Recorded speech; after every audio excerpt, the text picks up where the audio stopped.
Chemist आणि druggist व अन्न औषध निरीक्षक यांच्यामध्ये असलेला संभ्रम दूर करण्याकरिता अन्न व औषध प्रशासनाने जारी केलेलं परिपत्रक आहे.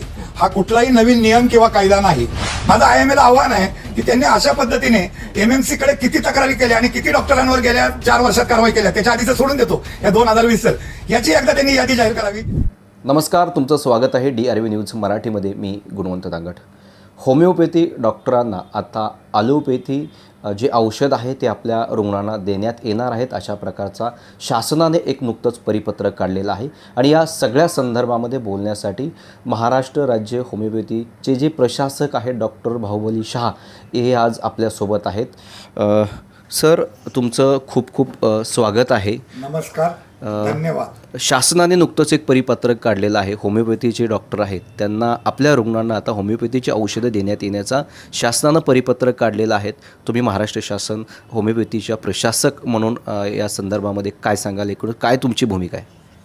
मी या बाबतीत एक गोष्टी स्पष्ट करू इच्छितो की शासनाने जे परिपत्रक काढलं तो कुठलाही नवा निर्णय नसून 2014 महाराष्ट्र विधिमंडळाने महाराष्ट्र वैद्यक परिषद अधिनियम 1965 व महाराष्ट्र समचिकित्सा व्यावसायिक अधिनियम 1960 यामध्ये सुधारणा करून विधिमंडळात संमत केलेल्या कायद्यानुसार ज्या हक्क जो 1 वर्षाचा certificate course in modern pharmacology हा कोर्स शासनाने मान्य करून महाराष्ट्र आरोग्य विज्ञान विद्यापीठातर्फे विविध वैद्यकीय महाविद्यालयामध्ये चालवला जातो. तो कोर्स पूर्ण करून उत्तीर्ण झालेल्या CCMP अर्हताधारक डॉक्टरांच्या हक्कांबाबत विशेषतः केमिस्ट आणि ड्रगिस्ट व अन्न औषध निरीक्षक यांच्यामध्ये असलेला संभ्रम दूर करण्याकरिता अन्न व औषध प्रशासनाने जारी केलेलं परिपत्रक आहे. हा कुठलाही नवीन नियम किंवा कायदा नाही, तर 2014 पासून अस्तित्वात असलेल्या कायद्याच्या अनुसार वैद्यकीय ड्रग अँड कॉस्मेटिक ॲक्ट म्हणजे औषध व सौंदर्य प्रसाधन अधिनियम 1945 आणि 45 या अन्वये कलम 2EE मध्ये हे CCMP डॉक्टर्स कशा प्रकारे रजिस्टर्ड मेडिकल प्रॅक्टिशनर या व्याख्येमध्ये येतात व त्यामुळे त्यांनी लिहिलेली ॲलोपॅथिक औषधाची प्रिस्क्रिप्शन ऑनर करणे तसेच त्यांना त्यांच्या नावाने बिलं देऊन पेशंटच्या वापराकरता पेशंटवर म्हणजे पेशंटना देण्याकरिता डिस्पेन्स करण्याकरिता औषध विक्रीसाठी घाऊक विक्रेत्यांना त्यांच्या नावाने बिले देण्याबाबत व त्यांच्या दवाखान्यात तपासणी करताना जी औषधे असतात ॲलोपॅथिक औषधे त्या बाबतीतले त्यांचे हक्क या बाबतीत औषध निरीक्षकांना प्रशिक्षित करण्यासाठी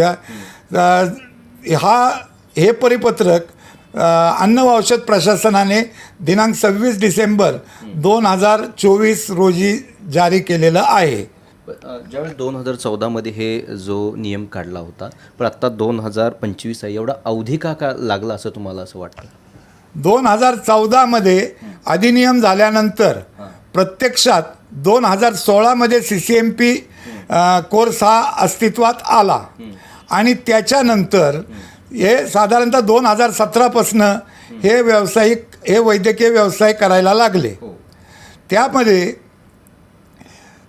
ज्यावेळेस 2014 विधिमंडळाने अधिनियम पारित केला त्यावेळेस राज्यातील एका खाजगी संस्थेने त्याला उच्च न्यायालयात आव्हान दिले, परंतु त्याच्यामध्ये त्यांना कुठलाही दिलासा उच्च न्यायालयाकडनं प्राप्त झाला नाही व ती केस आजही प्रलंबित आहे. परंतु त्यांनी शासन स्तरावरील काही घटकांना हाताशी धरून या बाबतीत कायम दिशाभूल करणारे प्रचार केल्यामुळे या बाबतीत कुठलंही म्हणजे ज्या तक्रारी महाराष्ट्र होमिओपॅथिक परिषद किंवा विविध संघटनांकडून शासनाकडे होत होत्या की बाबा हे सर्व असतानाही आमचे प्रिस्क्रिप्शन ऑनर होत नाहीत किंवा आम्हाला आमच्या नावाने औषधाची बिलं मिळत नाहीत किंवा आम्हाला औषध निरीक्षकांकडनं आमच्या दवाखान्यात ॲलोपॅथिक औषधं सापडल्यास नोटिसा दिल्या जातात. यासाठी आपण अन्न व औषध प्रशासनातर्फे एक स्पष्टीकरणात्मक असं परिपत्रक जारी करावं. याच्याकडं फारसं कुणी गांभीर्याने लक्ष दिलं नाही आणि दुर्दैव असं आहे, मला कुठलेही हेत्वारोप कुणावरही करायचे नाहीत, परंतु आम्ही याच्यामध्ये कमी पडलो. 2014मध्ये हा अधिनियम पास होताना किंवा 2012पासून ती प्रोसेस चालू असताना मी ह्या परिषदेचा अध्यक्ष आणि प्रशासक होतो आणि ज्या पद्धतीने पाठपुरावा करून हा अधिनियम पारित करून घेतला व ज्या पद्धतीने मुंबई उच्च न्यायालयामध्ये हा अधिनियम टिकावा यासाठी प्रयत्न केले, तेवढ्या तडफेने माझ्या उत्तराधिकाऱ्यांकडून कदाचित म्हणतोय मी कुणावरही ब्लेम करत नाही, कदाचित तेवढाच सक्षम पाठपुरावा झाला नसावा. ह्या सगळ्या निर्णयाचा जो परिपत्रक जारी केलेला आहे, होमिओपॅथी डॉक्टरांना आता ॲलोपॅथिकची त्यांच्या रुग्णांना औषधे देण्यात येणार आहेत, हा याचा परिणाम डॉक्टरांना याचा किती फायदा होणार आहेत आणि हे डॉक्टर महाराष्ट्रभरामध्ये किती संख्या यांची?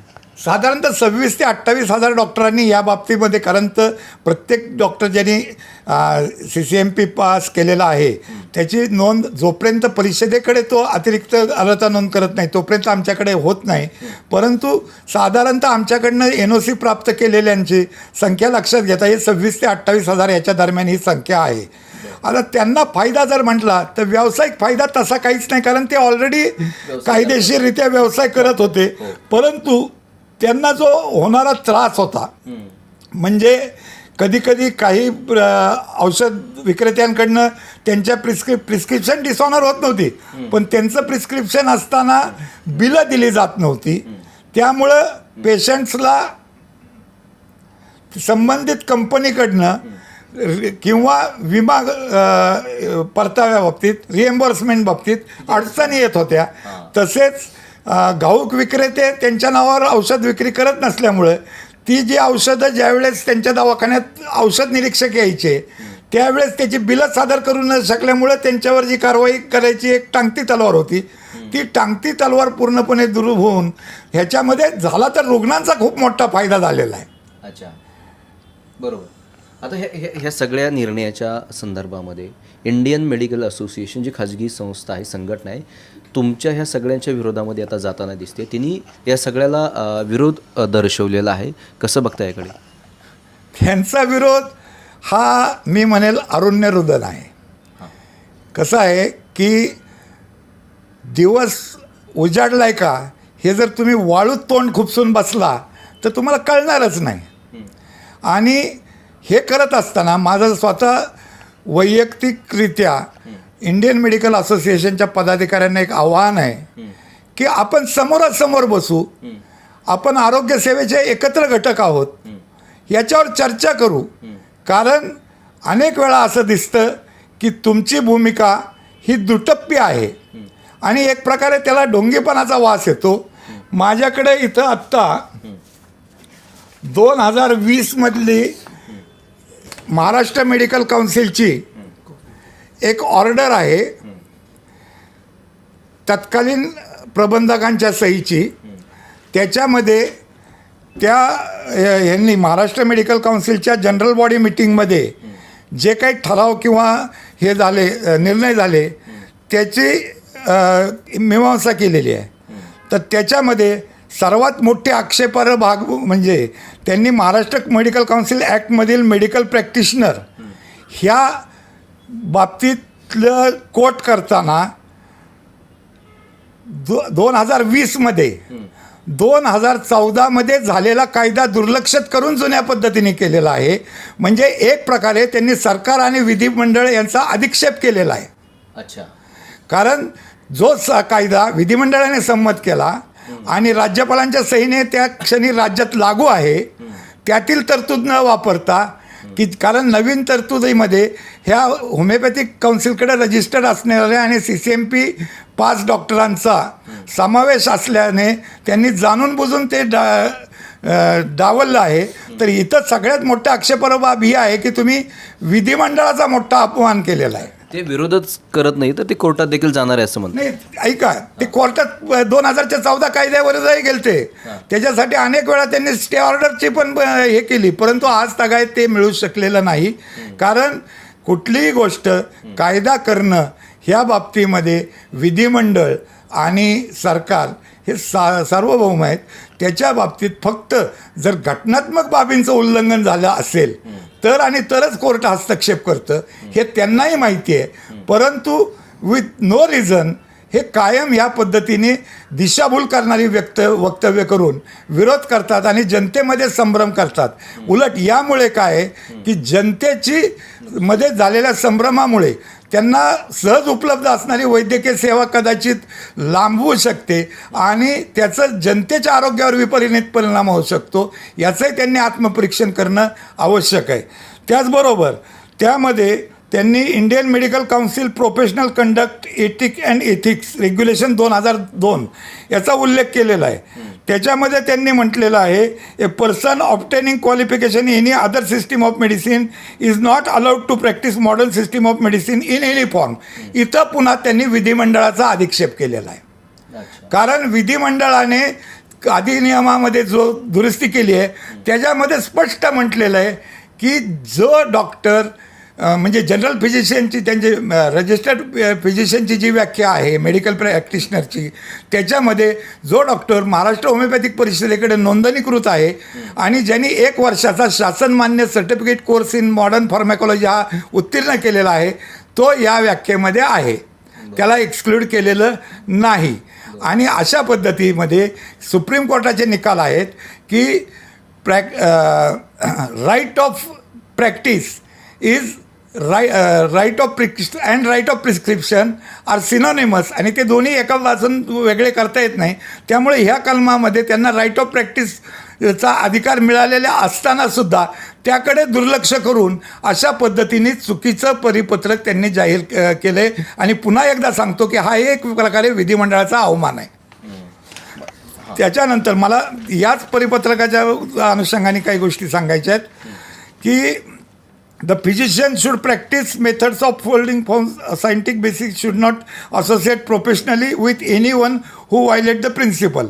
ठीक आहे, ह्याच्याबद्दल काही फारसं हे नाही, पण एक शेवट त्यांनी असं केलेलं आहे, it would be a breach of ethics if RMP are associated professionally while treating the patient with practitioners not registered with MMC. म्हणजेच एखाद्या होमिओपॅथी किंवा आयुर्वेदिक डॉक्टरनी जर तुम्हाला औषधोपचारासाठी एखादा पेशंट रिफर केला तर जे डॉक्टर त्यांनी त्याला ट्रीटमेंट करणं हे नैसर्गिक न्यायाने आणि मेडिकल एथिक्सपर्यंत आवश्यक आहे, परंतु त्याला पुन्हा त्यांनी त्या डॉक्टरकडे पाठवणं किंवा काही औषधं देण्यास किंवा इंजेक्शन घेण्यास सजेस्ट करणं हे नैतिकतेच्या विरोधात आहे आणि त्याच्यासाठी ते शिक्षेस पात्र आहे. माझं IMAला आव्हान आहे की त्यांनी अशा पद्धतीने MMCकडे किती तक्रारी केल्या आणि किती डॉक्टरांवर गेल्या 4 वर्षात कारवाई केल्या, त्याच्या आधीचं सोडून देतो ह्या 2020 याची एकदा त्यांनी यादी जाहीर करावी. माझा शेवटचा प्रश्न आहे, जे होमिओपॅथीचे डॉक्टर आहेत ग्रामीण भागामध्ये प्रामुख्याने काम करत आहेत, समजा त्यांनी आंदोलनाचं जर हत्यार पुकारलं आहे सगळ्या संदर्भामध्ये, जसं इंडियन मेडिकल असोसिएशन आता कोर्टात जाण्याची भाषा करते आहे, तर ह्याच्या पार्श्वभूमीवरती तुमच्या डॉक्टर म्हणजे होमिओपॅथी डॉक्टरांनी जर आंदोलनाचं हत्यार पुकारलं तर ग्रामीण भागामध्ये याचा किती परिणाम होऊ शकतो किंवा शहरी भाग असेल ग्रामीण भागामध्ये असेल? माझ्या डॉक्टरांनी जर अशा प्रकारचं धोरण अवलंबलं तर या राज्यातील सार्वजनिक आरोग्य सेवा कोलमडून पडल्याशिवाय राहणार नाही. परंतु मी आपल्याला आश्वस्त करतो की या माझ्या डॉक्टरांचं हिताचं रक्षण करण्यास महाराष्ट्र काउन्सिल ऑफ होमिओपॅथी ही सक्षम आहे आणि ती त्यासाठी पूर्ण लढा दिला. आणि पेशंटच्या जीवाशी खेळ करणारं कुठलंही धोरण किंवा पाऊल हे माझे महाराष्ट्रातील होमिओपॅथिक डॉक्टर्स किंवा त्यांच्या संघटना उचलणार नाहीत. निषेध म्हणून एखादा दिवस आम्ही बंद करू, परंतु असं कुठलंही करणार नाही. परंतु आमची बाजू वैधानिकदृष्ट्या, सामाजिकदृष्ट्या आणि घटनात्मकदृष्ट्या इतकी सुदृढ आहे की आम्हाला त्यांच्या कोर्टात जाण्याची काहीही भीती वाटत नाही. नक्कीच हे होते डॉक्टर बाहुबली शहा. मी गुणवंत दांगट, DRV न्यूज, मुंबई.